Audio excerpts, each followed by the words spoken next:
I want to ask you a question. Why exactly are you in the hospitality industry? Before we went online, we developed many classes in classroom, and here's the answers we got at every class. Because I'm going to college right now and it works around my schedule. I like waiting on tables because I love working with people. Personally, I do it for the tips. Because I work part-time and I make full-time wages. Why do you wait on tables? Money, of course. Interesting people. I just like meeting people. I like using people skills that I got. We love the people we work with. And we're the life of the party. I like working with people. I like making good money, flexible hours, all the above. Because I love the atmosphere and I love food. For the money. Money, hours, and the music. Simple. I don't know, it's not sitting behind a computer desk and being bored all day. I'm working there because I make good money. It's an easy enough job to do while you're in school. Because it's a fun job and I love working with people. The average liquor split in an establishment is 22 to 25%. That's food sales versus alcohol sales. That means 22 to 25% of the tip in your pocket will come from alcohol sales because people like their alcohol. Ever notice how they freak out about dropping $8, $9, $10 for a nice big beautiful cheeseburger and fries? They got no problem dropping $9, $10, $12 for a cocktail because enough of those and they're going to become a better dancer. Hey guys, how you doing over here? Excellent. What is the most expensive thing to keep the doors open of any restaurant or bar? What do you hear your managers and owners say to you most about?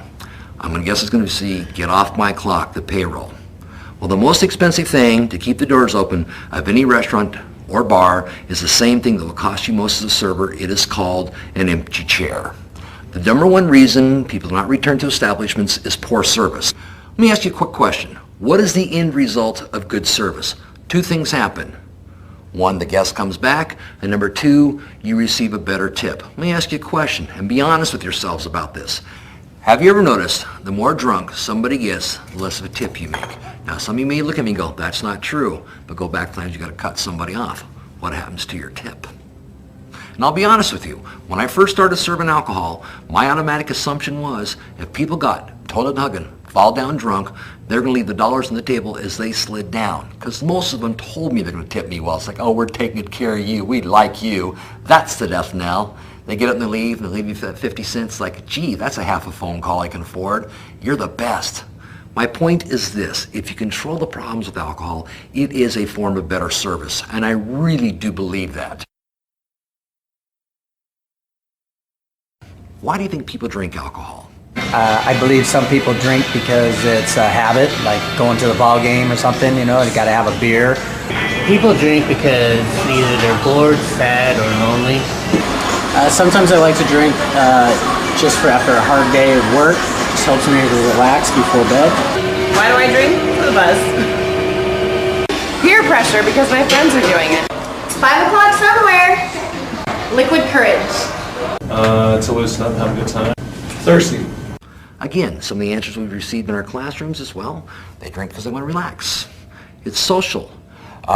People drink because they like the taste, the health issues. 2 glasses of red wine are good for your heart. Some people drink because they want to escape, because they're sad, they're bored, they're lonely, they're addicted. The reason we ask that question in our class is because we believe for the most part when your guests come to the doors and drink, they drink for the same reasons that we drink. There's good parts of alcohol, but just like anything else, you got the flip side, the problems. If you control the problems of alcohol, it's a form of better service, and I really do believe that.